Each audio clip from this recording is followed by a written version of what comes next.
Donc, qu'est-ce qu'on peut percevoir ici?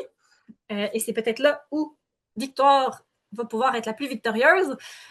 C'est en quelque sorte que lorsque il y a des couches de dissimulation qui s'accumulent, plus l'autocensure va être élevée. Okay? Donc, c'est normal parce que dissimulation et autocensure, c'est des termes qui sont assez proches.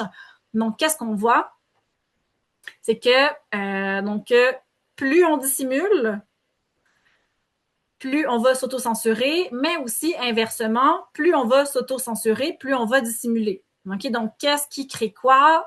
On ne le sait pas, mais clairement que le lien semble être établi parmi les répondants au sondage en ce sens. Donc, une valeur que je trouvais qui était vraiment hyper intéressante, c'est que dans l'ensemble de la population répondante, bien, il y a 44% des répondants qui ont pris une décision qui ne seraient pas en mesure de défendre publiquement. Et ça, c'est à travers toutes les approches. Donc oui, on a pu voir que c'était un petit peu plus élevé au niveau balancé, mais par contre, on voit que ça, c'est quand même un socle en quelque sorte commun. Donc, je pense que le manque de discussion fait peut-être en sorte que, peut-être que les gens auraient pris une autre décision s'ils avaient pu en parler. Peut-être qu'en prenant cette décision-là, ça pourrait pousser à un processus de formation plus élaboré sur d'autres choses. Je vois pas dans quel cas la censure est une bonne chose. Mais il y a sûrement des bons arguments pour la censure. Donc, un autre petit angle mort, ici conceptuel, comme on l'avait vu tantôt à propos des gens qui déclarent ne pas utiliser le renforcement positif, la punition positive ou la punition négative. On avait vu qu'il y avait des incohérences avec les outils utilisés. Donc, quand on coche le cadran, des fois, on ne perçoit pas le mécanisme totalement, comment il va être appliqué dans les outils. Donc, à ce moment-là, qu'est-ce que je trouve qui est vraiment intéressant, c'est que 57% des répondants qui déclarent utiliser la cage, mais pourtant, il y en a seulement 17% qui déclarent utiliser l'isolement social. Puis ici, je sais qu'il y a une question de nuance qui est importante, mais par exemple, imaginez que votre conjoint ou votre conjointe, quand il en a envie, pour X raisons, et peut-être que vous avez déjà été pré-entraîné à entrer dans une cage, ben, il vous met dans une cage, il s'en va dans une autre pièce ou il vous met dans une cage au fond de la voiture. Est-ce que, selon votre perception, vous ne seriez pas en train de vivre de l'isolement social? OK? Parce que souvent, ce qu'on considère comme de l'isolement social, c'est culturel et selon notre perception culturelle. OK? Mais des fois, de juste revenir à la perception qu'on aurait si on le vivait, ça nous permet peut-être plus de voir le phénomène différemment. Après ça, je comprends qu'il y a des gens qui laissent la cage ouverte. C'est une chose. Mais selon moi, dès que la cage est fermée et que ça vient inférer avec l'agentivité de l'individu à interagir socialement avec son environnement, personnellement, j'aurais tendance à entrer ça dans l'isolement social. Par la suite, puis c'est entre autres un commentaire qu'on a reçu, mais on a 99% des gens qui utilisent des friandises, mais on a seulement 26% des gens qui déclarent utiliser la privation de nourriture. Je pense qu'ici, c'est important de comprendre que la privation, comme l'isolement social, c'est un spectre, c'est une question de magnitude. Donc, il y a peut-être une distinction entre faire jeûner un chien une semaine pour l'entraîner versus utiliser son repas pour le motiver, donc utiliser le fait de ne pas l'avoir nourri en tant que tel, ou même le fait d'utiliser des récompenses en plus.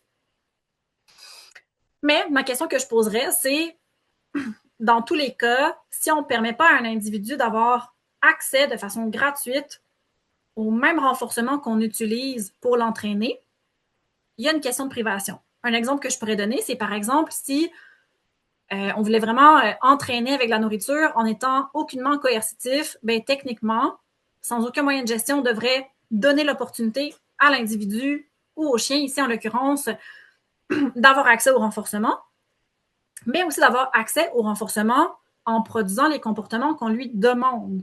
Okay? Autrement, il y a une question de restreinte, il y a une question de calcul sur la portion qui va être donnée à l'individu en fonction des comportements produits. Okay? Et ça entre exactement dans la notion soit de coercition, soit de privation de nourriture. Okay? Mais pourtant, je pense que c'est souvent un phénomène qui est comme sous-exploré. Puis après ça, encore une fois, je comprends qu'il y a une question de nuance, qu'il y a une question de spectre, qu'il y a une question d'intensité. Mais personnellement, j'aurais tendance à dire que oui, j'utilise la privation, que oui, j'utilise l'isolement social. Pour moi, il n'y a pas de...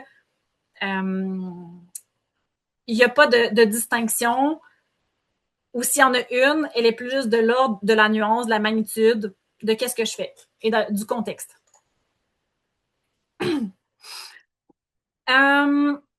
Donc là, on a quand même 23 survivants, ce qui est intéressant.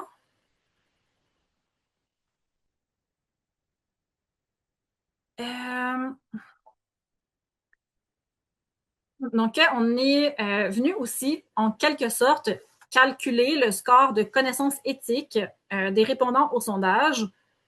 Et dans tous les cas, le score est bas. C'est-à-dire, peu importe l'approche, il n'y a personne qui semble être plus vertueux qu'un autre en ce sens.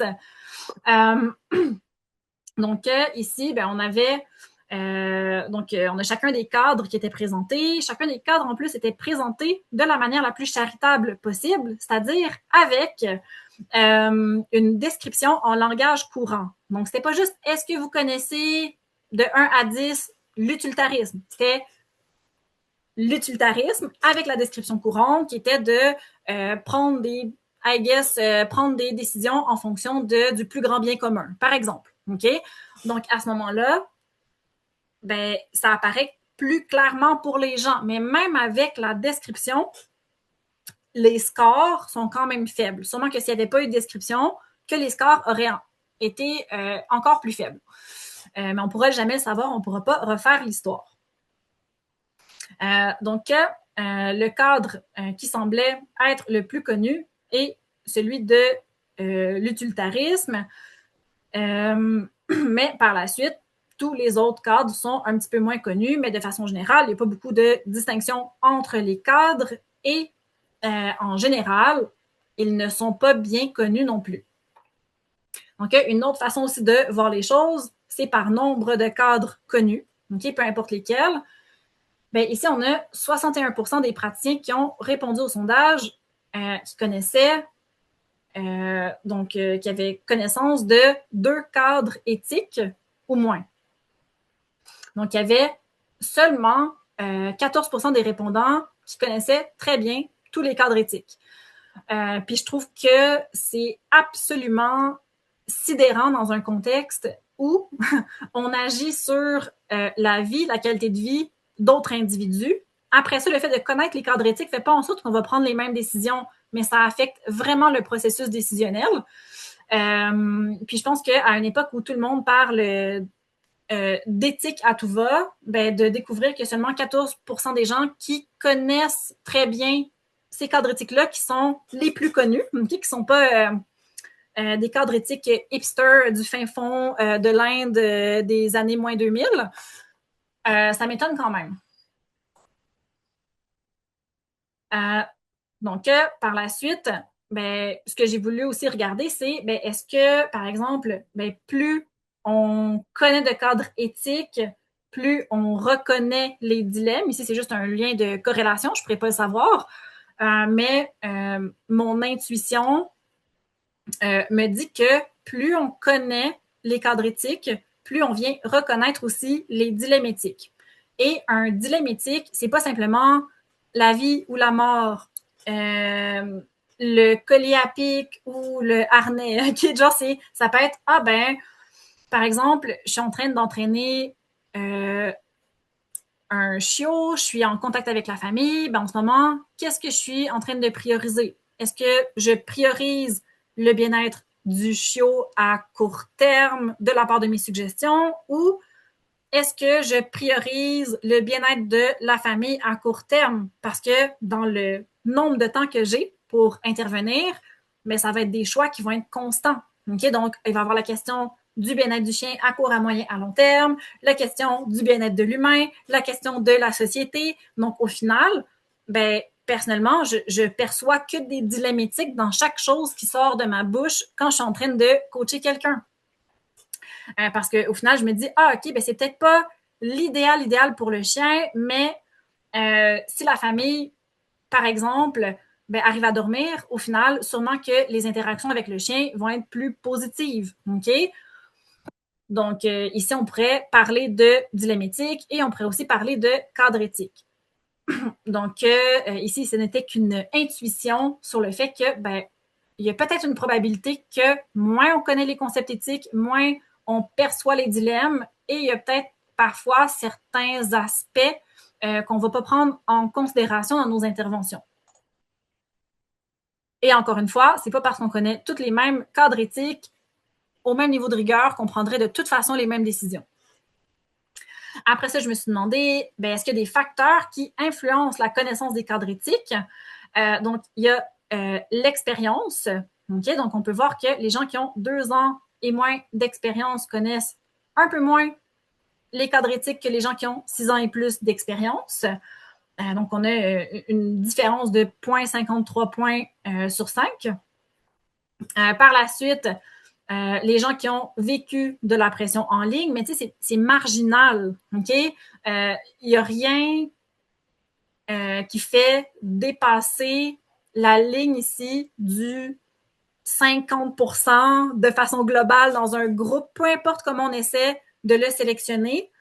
Donc, on peut voir que définitivement, que les gens qui sont en renforcement positif exclusif connaissent de façon générale un peu plus de cadres éthiques que les balancés, mais la distinction est de 0,31 sur 5.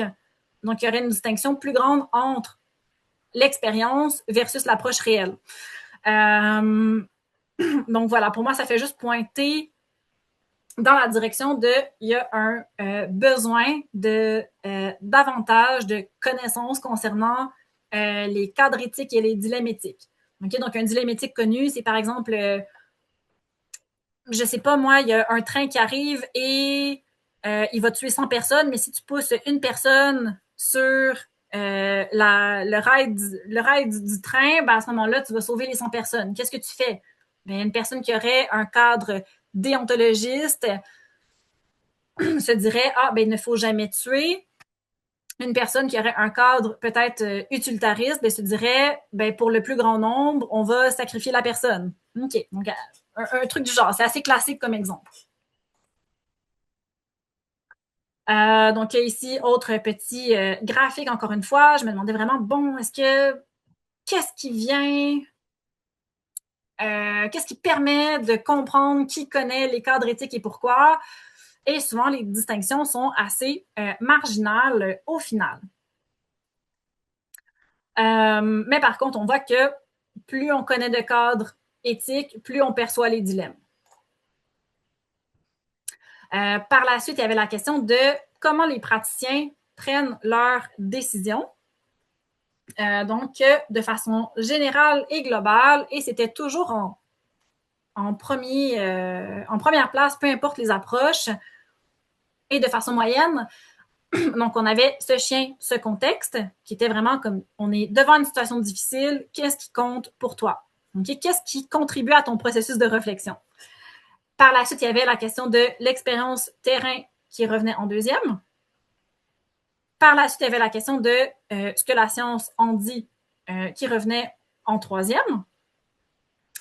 Ce que mes mentors ou formateurs m'ont enseigné qui revenait par la suite en quatrième, ce que mon code ou mon association me dit de faire qui revenait en cinquième, le fait d'utiliser une hiérarchie structurée comme par exemple l'IMA, mais c'était un exemple, en sixième, ce qui serait défendable publiquement en avant-dernier et qu'est-ce qui serait le moins risqué professionnellement en dernier totalement. Donc ici, par la suite, mais on peut venir regarder aussi la distribution par approche. ce qui est aussi intéressant. Puis on voit que de façon générale, tout le monde a les mêmes premiers choix. Là. Sont pas exactement dans la même distribution, mais c'est pas mal ce chien, science, expérience, ce chien, expérience, science, ce chien, expérience, mentor, ce chien, expérience, mentor. Donc, ce chien, expérience revient pas mal tout le temps. Puis après ça, c'est la question des mentors qui s'ajoutent comme autre possibilité primaire. Mais sinon, ça se ressemble pas mal au niveau de la distribution des premiers choix. Donc ça, je trouvais que c'était quand même intéressant parce que de facto, il semblerait que la profession est une profession d'éthique du cas par cas. Okay? Ce que je trouve qui est absolument intelligent. Okay? Sinon, ça ferait aucun sens. Après ça, on peut tout avoir une façon différente de percevoir qu'est-ce qui est acceptable dans le cas par cas, mais à la base, c'est le cadre dans lequel la majorité des gens semblent réfléchir dans une situation difficile. On arrive à du croustillant à la toute. Je pense que c'est la diapo suivante. OK? Ça, c'est un peu croustillant, mais qu'est-ce qui s'en vient après? C'est du feu de Dieu. Donc, si vous avez survécu jusqu'à maintenant, restez, ne mourrez pas. OK?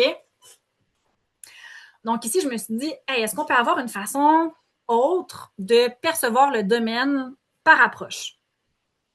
Et ça aurait même été intéressant de revenir faire la même chose, mais Europe.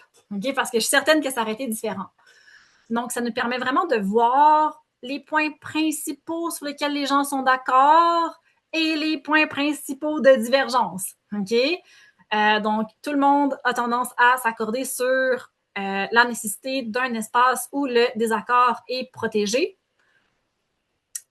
Percevoir le climat comme étant fermé a l'air aussi de faire partie de ce dont tout le monde est d'accord. Ce chien est la priorité dans un contexte difficile où on doit prendre une décision. Ça revient pas mal souvent, mais on voit où il y a des endroits où la distribution est complètement différente et que c'est complètement éclaté. Donc, je pense que ça permet mieux de voir comment une personne travaille ou de voir le métier autrement que simplement par étiquette. Donc, après ça, il y avait la question, désolée, je passe d'un côté à l'autre, la connaissance du modèle des 5 libertés concernant le bien-être animal. C'est un cadre de réflexion éthique ou déontologique. Je ne vais pas embarquer là-dedans, mais bref, c'est un cadre de réflexion concernant le bien-être animal. Puis on voit que c'est beaucoup plus connu de la part des personnes en renforcement positif de façon exclusive. Et c'est de moins en moins connu quand on passe de principalement renforcement positif, cas par cas, et finalement balancé. Puis ici, un truc que je veux ajouter, c'est que c'est pas parce que quelqu'un ne connaît pas un terme, par exemple que ce soit l'IMA ou le concept des 5 libertés, ou peu importe que la personne est idiote. Il y a aussi une question de culture. C'est dans la culture en méthode positive que d'apprendre ces notions-là. Et il y a sûrement d'autres notions ou cadres de base qui sont culturellement transmis, par exemple dans la culture balancée aux États-Unis, dont j'ai pas conscience et dont on n'a pas conscience et sur lesquels on est inculte. Donc ça, je pense que c'est important de le nommer. Donc ça, mais il y a aussi la question de ne pas connaître un terme, mais de comprendre le concept. OK? Donc, par exemple, peut-être que quelqu'un ne connaît pas le cadre Lima, mais quand on lui dit le cadre Lima reflète le concept qui est le suivant, c'est-à-dire de choisir les procédures ou les interventions ou les outils qui sont les moins invasifs avant d'aller vers quelque chose de plus invasif. Ben là, on voit que la connaissance augmente et qu'il y a des éclairs dans les yeux, des petites lumières dans les yeux. Tandis que si on dit juste l'IMA, c'est pas connu. Mais si on explique un peu le principe, ça s'éclaire un peu plus. Après ça, il y avait la question des cadres éthiques qui semblaient ou de la non-connaissance des cadres éthiques qui étaient assez distribués de la même façon. Et par la suite, on voit un petit éclatement ici au niveau de la médication vétérinaire, mais sans avoir une fermeture complète en moyenne du côté balancé. Par la suite, il y avait la question de la correction verbale, qui est relativement, en fait, qui est distribuée un peu de la même façon dans 3 approches, mais qui va être beaucoup moins présente et sans surprise du côté renforcement positif exclusif, mais sans ne pas être utilisé à 100%. Par la suite, il y avait la déclaration de utiliser la punition positive, utiliser le collier électronique, utiliser le collier à pic. Donc, bref, ça me permet de voir la distribution de différents concepts, méthodes, façons de penser à travers la population, à travers les différentes étiquettes.